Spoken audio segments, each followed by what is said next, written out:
Hello, welcome back everybody. Today we are going to make avial. നമുക്കിന്നൊരു അവിയൽ ഉണ്ടാക്കാം. So avial ഉണ്ടാക്കാനായിട്ട് ഇവിടെ ഏറ്റവും എളുപ്പമായിട്ട് കിട്ടുന്ന സാധനമാണ് അവിയൽ മിക്സ്. ഇപ്പം നിങ്ങൾക്ക് കാണാൻ പറ്റുമെന്ന് തോന്നുന്നു. അവിയൽ മിക്സ് ഇതിനകത്ത് എല്ലാ സാധനങ്ങളും ഉണ്ട്. ഇത് നമ്മൾ ഇപ്പം ബർമിംഗമിൽ താമസിക്കുന്നവരാണെങ്കിൽ ഇത് കിട്ടാൻ വേറെ പാടൊന്നുമില്ല.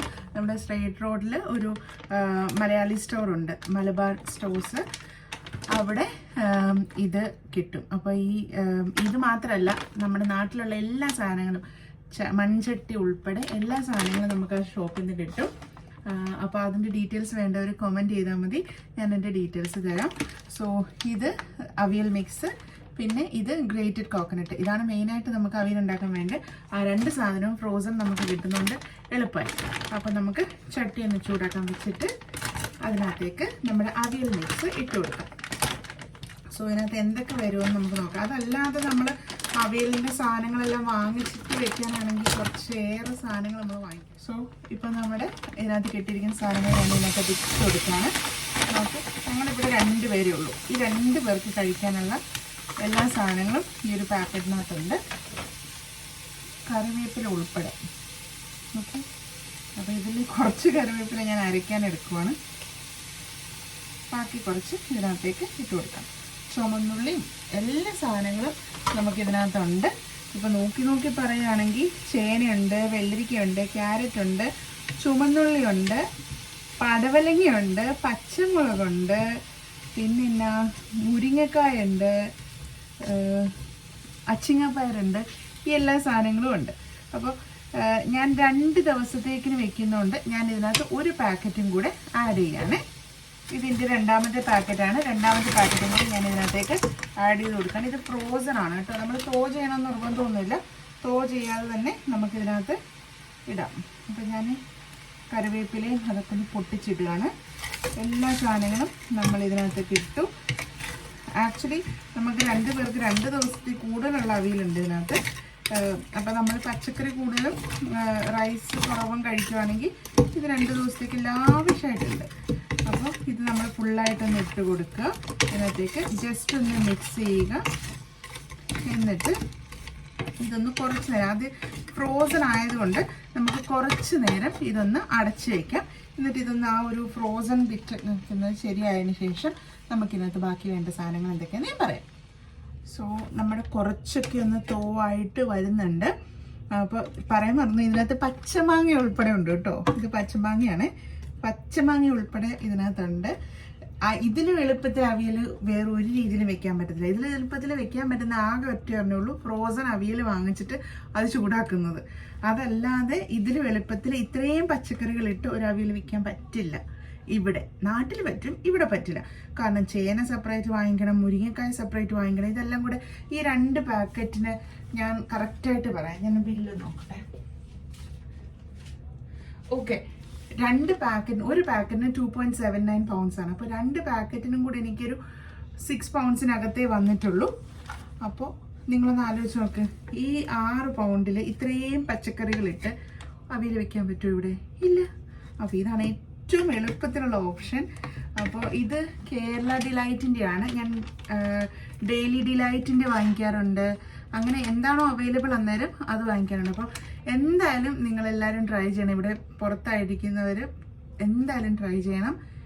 എളുപ്പത്തിൽ അവിയൽ വയ്ക്കാൻ ഈസി ആയിട്ടുള്ള സംഭവമാണിത്. മലബാർ സ്റ്റോഴ്സിലാണ് ഇത് ഇവിടെ കിട്ടുന്നത്. ഇതല്ലാതെ വേറെ ഒരു ഗ്രീൻ ഉണ്ട്, പക്ഷെ അതിലും നമുക്ക് എല്ലാ സാധനങ്ങളും ഈ ഷോപ്പിൽ അവൈലബിൾ ആണ്. അപ്പോൾ ഇവിടെ ഉള്ളവരാണെങ്കിൽ ഇവിടെ പോയി വാങ്ങിക്കുന്നത് നന്നായിട്ടിരിക്കും. അപ്പോൾ എന്തായാലും നിങ്ങളെല്ലാവരും ട്രൈ ചെയ്യണം. ഈ അവിയൽ കുറച്ചുകൂടെ ഒക്കെ ഇന്ന് തോവാവാനുണ്ട്. അപ്പോൾ ഇത് ഇവിടെ ഇരുന്ന് തോവായിക്കൊണ്ടിരിക്കും. തോവാകുന്ന സമയത്ത് നമ്മൾ ഒരിക്കലും തീ കൂട്ടി വെക്കരുത്. തീ കുറച്ചേ വെക്കാവുള്ളൂ, അല്ലെങ്കിൽ കുറേ വെന്തവും കുറേ വേഗതവും അങ്ങനെയൊക്കെ ഉണ്ടാവും. അപ്പോൾ ആ സമയത്ത് നമുക്കിതിനകത്ത് അരപ്പ് വേണ്ടത് എന്താണെന്ന് നോക്കാം.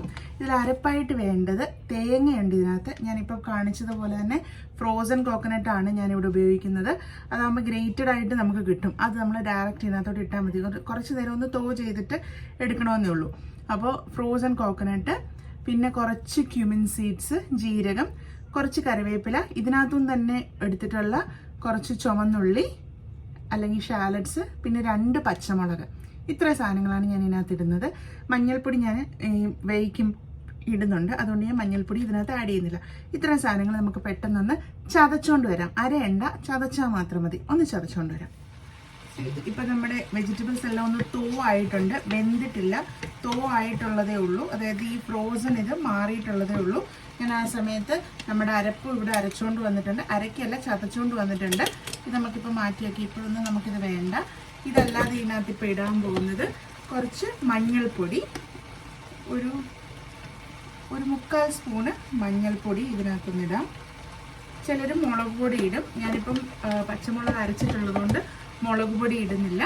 അതല്ലാതെ ഇതിനകത്ത് ചേർക്കുന്നത് നമ്മൾ ഉപ്പാണ്. ഉപ്പ് ആവശ്യത്തിന് നമുക്ക് ചേർത്ത് കൊടുക്കാം. ഇത് പിങ്ക് സോൾട്ടും സീ സോൾട്ടും കൂടെ ചേർത്ത് ഞാൻ മിക്സ് ചെയ്ത് അരച്ച് വെച്ചിരിക്കുന്നതാണ്. അരച്ചിലൊന്ന് ഗ്രൈൻഡ് ചെയ്ത് വെച്ചിരിക്കുന്നതാണ്. പിങ്ക് സോൾട്ട് തന്നെ കഴിക്കാതെ ഒരു 3/4 സ്പൂൺ ഉപ്പ് ഞാൻ ഇതിനകത്ത് ഇപ്പോൾ ഇട്ടിട്ടുണ്ട്. പിന്നെ ഉപ്പ് നോക്കിയിട്ട് നമുക്ക് ആവശ്യത്തിനുള്ളത് ഇട്ട് കൊടുക്കാം. ഇതിനകത്ത് തക്കാളി ഇല്ലാത്തത് കൊണ്ട് നമ്മൾ തൈര് ചേർക്കുന്നുണ്ട്. തക്കാളി ഉണ്ടെങ്കിൽ നമ്മൾ തൈര് ചേർക്കേണ്ട ആവശ്യമില്ല. ഈ ഉപ്പും മഞ്ഞൾപ്പൊടിയും ചേർത്തത് ഞാനൊന്ന് നന്നായിട്ട് മിക്സ് ചെയ്യുകയാണ്. മിക്സ് ചെയ്തിട്ട് ഇതൊന്ന് വേകാൻ വയ്ക്കാം.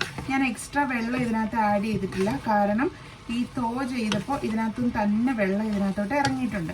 അതുകൊണ്ട് തന്നെ ഞാൻ ഇതിനകത്ത് എക്സ്ട്രാ വെള്ളം ആഡ് ചെയ്തിട്ടില്ല. തീ കുറച്ച് വെച്ചിട്ട് നമുക്ക് ഈ പച്ചക്കറി ഫുള്ളൊന്ന് വേവിച്ച് എടുക്കാം.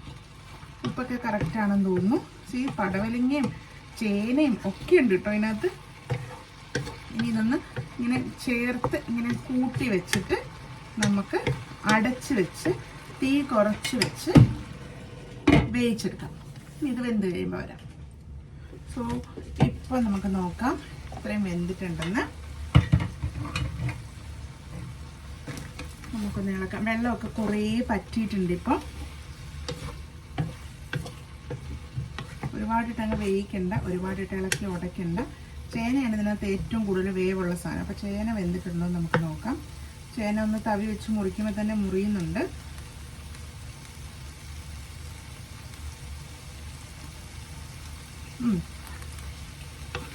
ചേനയും ഒക്കെ വെന്തിട്ടുണ്ട്. ഓക്കെ എന്ന് പറയുമ്പോൾ ബാക്കിയൊക്കെ വെന്തിട്ടുണ്ടാവും. ചേന വെന്തിട്ടുണ്ടെങ്കിൽ ഇനി നമ്മൾ എന്താ ചെയ്യേണ്ടതെന്ന് അറിയാം. നടുക്കൊരു കുഴി കുഴിക്കുക.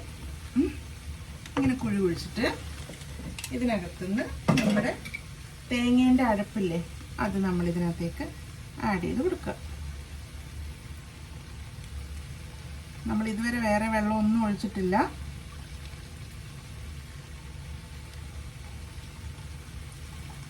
തേങ്ങേൻ്റെ അരപ്പ് ഫുള്ള് ഇതിനകത്തേക്ക് ഇട്ട് കൊടുക്കുക. ഈ സമയത്ത് ഒരു ഇത്തിരി വെള്ളം നമുക്കിതിനകത്തൊന്ന് ആഡ് ചെയ്തിട്ട് ഒന്ന് കുലുക്കിയെടുക്കാമേ.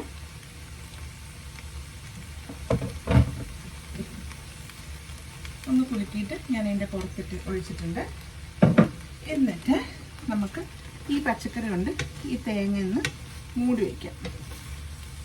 ആ തേങ്ങ ഇതിൻ്റെ ഈ പച്ചക്കറീൻ്റെ ഒക്കെ ആവി കൊണ്ട് വേവണം.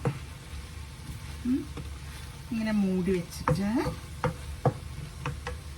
തീ കുറച്ച് വെച്ചിട്ട് ഇതിൻ്റെ പുറത്തേക്ക് കുറച്ച് പച്ച വെളിച്ചെണ്ണ തൂവി കൊടുക്കണം. എന്നിട്ട് നമുക്കിത് അടച്ചു വയ്ക്കാം. ഇനി ഇത് ആ പച്ച വെളിച്ചെണ്ണയുടെ അതിനകത്ത് നിന്ന് ഇറങ്ങുന്നതിൻ്റെ ആ ഒരു എണ്ണയുടെ ഇതിലും ആ തേങ്ങയുടെ ഇതിലും ഒന്ന് വേവണം. അത് കഴിഞ്ഞ് അടുത്തത് തുറക്കുമ്പോൾ നമുക്ക് തൈര് ഒഴിച്ച് കൊടുക്കാം. ഓക്കെ, അപ്പോൾ ഇതൊന്ന് ഒരു 2 മിനിറ്റ് അങ്ങനെ ഒന്നിരുന്നോട്ടെ. സോ ഇപ്പോൾ ഒരു 2 മിനിറ്റ് കഴിഞ്ഞിട്ടുണ്ട്. നമുക്കിതൊന്ന് തുറന്ന് നോക്കാം.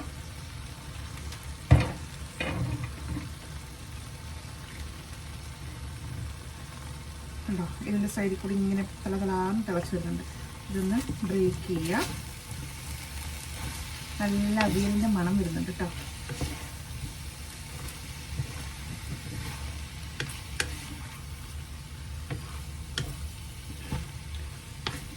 തേങ്ങ വെന്തേൻ്റെയും വെളിച്ചെണ്ണേൻ്റെയും ഒക്കെ മണം അങ്ങോട്ട് വരുന്നുണ്ട്. ഈ സമയത്ത് നമുക്ക് തൈര് ചേർത്ത് കൊടുക്കാം.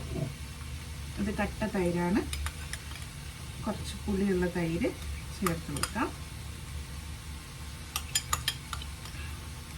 ഒരു 2 ഫുള്ള് സ്പൂൺ ഞാനിപ്പോൾ ഇതിനകത്ത് ചേർത്തിട്ടുണ്ട്. ഇനി അതുകൂടെ ചേർത്ത് ഒന്ന് ഇളക്കി കൊടുക്കാം.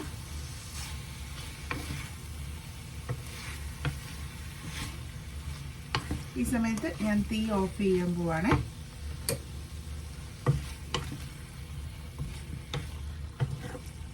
തീ ഓഫ് ചെയ്തിരിക്കുകയാണ്.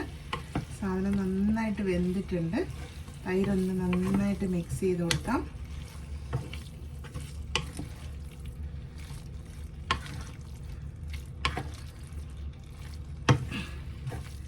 നമ്മുടെ ഐറ്റം ഇവിടെ റെഡി ആയിട്ടുണ്ട്.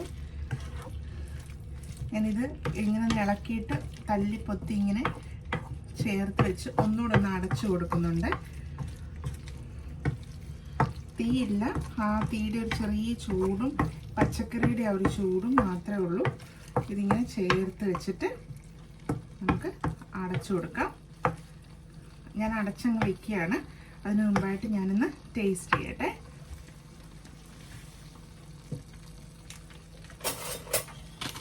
സോ നമുക്കിതൊന്ന് ടേസ്റ്റ് ചെയ്യാം.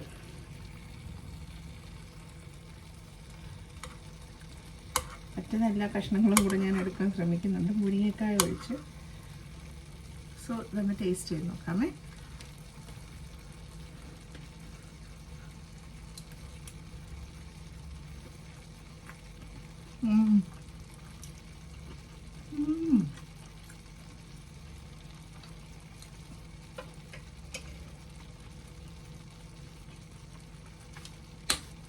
സൂപ്പർ ടേസ്റ്റ് ആയിട്ടുണ്ട്, നല്ല ടേസ്റ്റ് ഉണ്ട്.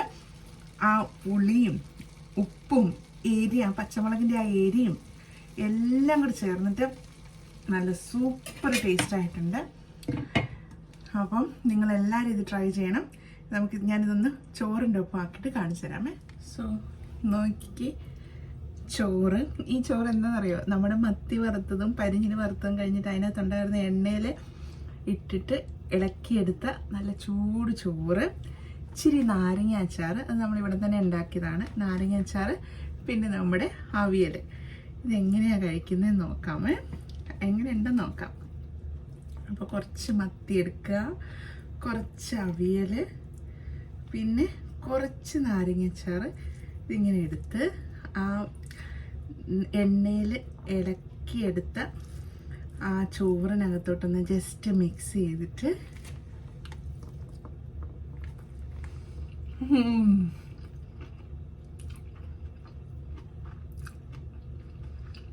എൻ്റെ സാറേ, ചുറ്റോളം ഒന്നും കാണാൻ പറ്റുന്നില്ല.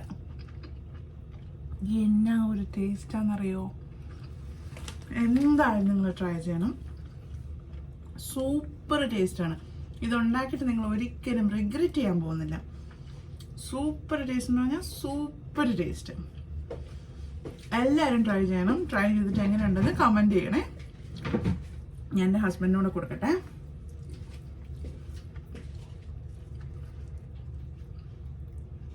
അപ്പോൾ ഇതെല്ലാം കൂടെ എടുത്ത് നന്നായിട്ട് ഇളക്കി ചോറോട് ചേർത്ത്